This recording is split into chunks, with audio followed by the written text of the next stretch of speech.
Hello friends, आप सबको पता है कि जीएसटी इंडिया में लागू हो चुका है। और अगर जीएसटी के बारे में आप जानना चाहते हैं कि ये जीएसटी होता क्या है तो प्लीज़ मेरे पहले वीडियो को प्रेफर करें। उसमें मैंने आपको बताया है जीएसटी क्या होता है। इस वीडियो में मैं आपको यह बताऊंगी इंपोर्ट और एक्सपोर्ट सिस्टम में जीएसटी के। मैं आपको पहले एक्सपोर्ट सिस्टम के बारे में बताती हूँ। अगर कोई भी प्रोडक्ट हम इंडिया से दूसरी कंट्री में सेल करते हैं तो वह एक्सपोर्ट सिस्टम कहलाता है।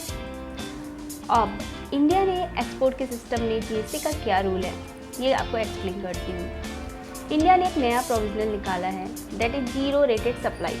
अब जीरो रेटेड सप्लाई क्या है? जीरो रेटेड सप्लाई मतलब अगर आप कोई भी प्रोडक्ट या सर्विस इंडिया से बाहर देते हो दूसरी कंट्री को तो उसमें जो टैक्स की वैल्यू होगी वो 0% होगी। हाँ, आपको कोई भी टैक्स नहीं देना है। ये हमारे जो एक्सपोर्ट सिस्टम को काफ़ी बढ़ावा देगा इंडिया में, क्योंकि हमको 0% टैक्स देना है तो हम इस बिज़नेस को काफ़ी फोकस करेंगे।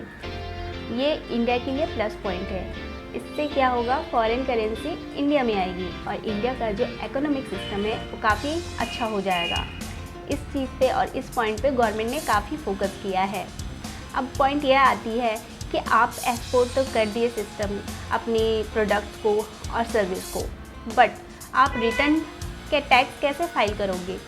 क्योंकि आपने जब उस प्रोडक्ट को बनाने के लिए इनपुट मटेरियल लिया था तब आपने टैक्स पे किया था, और जब आप एक्सपोर्ट कर रहे हैं तो आप टैक्स पे नहीं कर रहे हैं। इसके लिए रिटर्न फाइल करने के लिए गवर्नमेंट ने 2 ऑप्शन आपको निकाले हैं। पहला ऑप्शन यह है कि आप जब भी कोई अपने प्रोडक्ट को एक्सपोर्ट करते हैं उसमें आप जी बिल्कुल भी टैक्स की वैल्यू न दें, मतलब 0% टैक्स दे के आप अपने मटेरियल को सप्लाई कर सकते हो, बट बॉन्ड्स और सिक्योरिटीज़ इंडिया के गवर्नमेंट के पास होनी चाहिए। इस कंडीशन में आप 0% टैक्स दे के अपने प्रोडक्ट को एक्सपोर्ट कर दो और बाद में आप रिटर्न फाइल कर लीजिए और जितना भी आपका जो इनपुट टैक्स है उसका आप बेनिफिट ले सकते हैं। ये है जीएसटी का टर्म।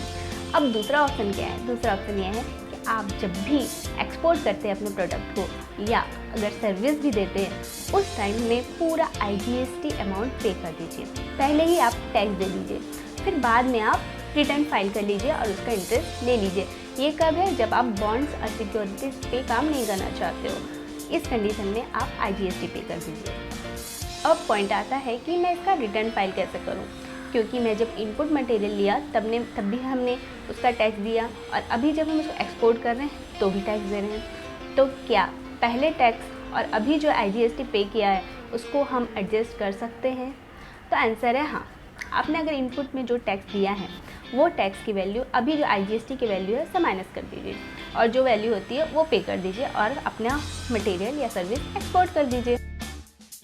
अब मैं आपको इंपोर्ट सिस्टम के बारे में बताती हूँ।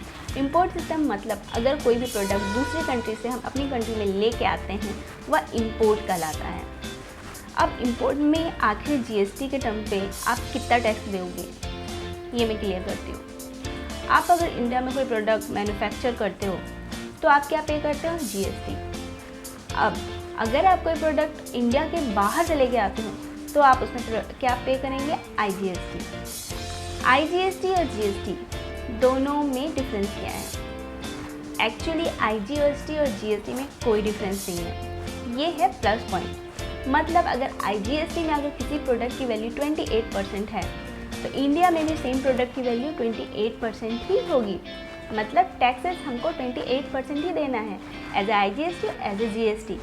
दैट मीन्स जो टैक्स की वैल्यू पे कोई डिफरेंस नहीं है। बात यह हुई कि अगर कोई आप मोबाइल भी दूसरी कंट्री से लेके आते हैं तो आपको 28% टैक्स देना पड़ेगा, और अगर इंडिया में मैन्युफैक्चर करके बेचते हैं तो भी गवर्नमेंट को आपको 28% टैक्स देना पड़ेगा। अब इससे फ़ायदा क्या होगा? इससे फ़ायदा ये होगा कि इंडिया में मेक इन इंडिया को बढ़ावा मिलेगा। पहले क्या होता था, जब कोई भी प्रोडक्ट इंपोर्टेड होके आता था तो उसकी वैल्यू इंडियन मैन्युफैक्चरर प्रोडक्ट के सामने बहुत ही कम होती थी और इंडियन मैन्युफैक्चरर प्रोडक्ट इंपोर्टेड माल के सामने टिक ही नहीं पाता था, जो इंडिया के इकोनॉमिक सिस्टम को डायरेक्ट इफेक्ट करता था। बट अब ऐसा नहीं होगा। अब क्या होगा कि टैक्सेस दोनों की सेम होगी तो वैल्यू भी सेम होगा। पहले टैक्सेस सेम नहीं थी, पहले जब भी हम कोई प्रोडक्ट इंपोर्ट करते थे उस कंडीशन में हम एक टैक्स पे करते थे जो कहलाता था SAD, that is special additional duty. और इंडिया में जब कोई मैन्युफैक्चर करते थे प्रोडक्ट और जब उसको सेल करते थे तो हम एक टैक्स पे करते थे, वो होता था वैट, वैल्यू एडेड टैक्स। और वैट जो हम पे करते थे इंडिया में मैन्युफैक्चर करके उसकी वैल्यू होती थी 14% और 13.5%। और जो हम कोई प्रोडक्ट इंपोर्ट करते थे तो उसमें हम एक टैक्स पे करते थे, वही SAD, उसका जो टैक्स की वैल्यू की परसेंटेज होता था सिर्फ 4% होता था। मतलब ये हुआ कि कोई प्रोडक्ट जब हम लेके आते थे उसमें सिर्फ 4% टैक्स देते थे और जब कोई प्रोडक्ट जब हम इंडिया में बना के बेचते थे तो उसमें 13.5% टैक्स पे करते थे। तो ऑब्वियस है टैक्स की वैल्यू इतनी ज़्यादा वेरिएशन थी तो इंडियन प्रोडक्ट की वैल्यू बहुत ज़्यादा होती थी इम्पोर्टेड आइटम के सामने।